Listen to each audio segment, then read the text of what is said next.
لهم أنا حملنا ذريتهم في الفلك المشحون وخلقنا لهم من مثله ما يركبون وإن نشأ نضربهم فلا صريخ لهم ولا هم ينقذون إلا رحمة منا ومتاعا إلى حين وإذا قيل لهم اتقوا ما بين أيديكم وما خلفكم لعلكم ترحمون صدق اللہ العظیم۔ سورہ یاسین شریف کا درس چل رہا ہے۔ گزشتہ درس میں آپ نے اللہ رب العالمین کی نظام خداوندی قدرت کی نشانیاں، سورج اور چاند کا اپنے دائرۂ کار میں چلنا سماعت فرمایا۔ آج اللہ رب العالمین نے عالم انسانیت سے خصوصاً مشرکین مکہ سے اپنی نشانیاں بیان کرتے ہوئے فرماتا ہے کہ وآیۃ اللہ، ان کے لیے یہ نشانی ہے، انا حملنا ذریتہم فی الفلک المشحون، بے شک ہم نے اٹھایا ان کی اولاد کو کشتی میں وَخَلَقْنَا لَهُم مِّن مِّثْلِهِ مَا يَرْكَبُونَ، اور ہم نے اسی کی مثل اور پیدا کیے جو اس پر وہ سوار ہوتے ہیں۔ علماء کرام فرماتے ہیں کہ اللہ تعالیٰ جل شانہ نے انا حملنا ذریتہم میں حضرت نوح علیہ السلام کی کشتی کو بیان فرمایا۔ جب اللہ تعالیٰ جل شانہ نے اس کائنات کو حضرت نوح علیہ السلام کی مخالفین کو، نبوت کی تکذیب کرنے والے لوگوں کو زیر و زبر کرنا چاہا تو حضرت نوح علیہ السلام کو کشتی بنانے کا حکم دیا۔ اس کشتی میں حضرت نوح علیہ السلام کے پیروکار سوار ہوئے۔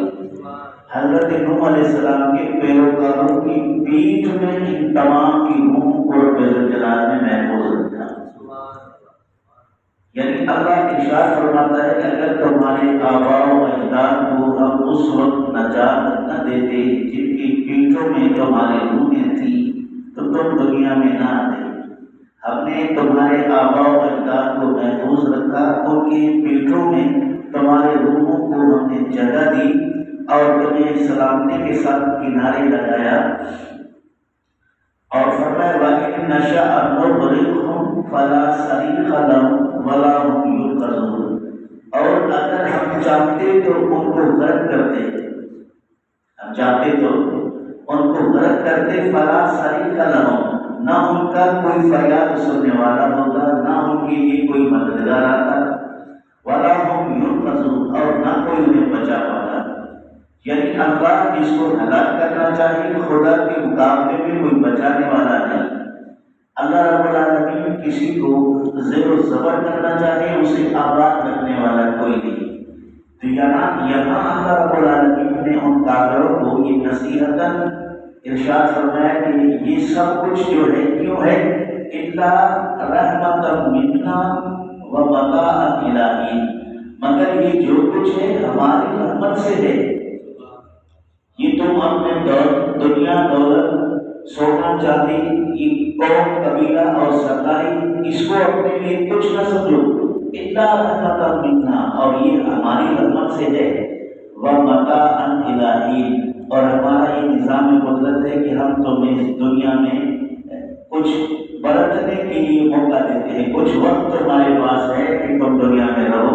دنیا سے فائدہ لو، کھاؤ پیو اور ہماری اطاعت اور فرمان برداری کرو، وہ کچھ وقت کے لیے ہے، زیادہ نہیں ہے۔ وَإِذَا قِيلَ لَهُمْ اتَّقُوا مَا بَيْنَ أَيْدِيكُمْ، اور جب ان سے کہا جاتا ہے کہ ڈرو اس سے جو تمہارے آگے ہے، وَمَا خَلْفَكُمْ، جو تمہارے پیچھے ہے، لَعَلَّكُمْ تُرْحَمُونَ، تاکہ تم پر رحم کیا جائے۔ جب نصیحت کرنے والے لوگ ان سے کہتے ہیں کہ اللہ رب العالمین کے اس عذاب سے ڈرو جو تمہارے آگے ہے، یعنی تم سے پہلے جو قومیں ہلاک ہوئی اللہ کے عذاب سے، ان کو دیکھو، عبرت حاصل کرو، اور وما خلفکم، جو تمہارے پیچھے ہے، یعنی تم قبر میں جاؤ گے، حشر میں جاؤ گے، اللہ کی بارگاہ میں جاؤ گے، آخرت میں جو تمہیں عذاب ملے گا وہ اس کے بعد کیا ہے، اس کو بھی سمجھو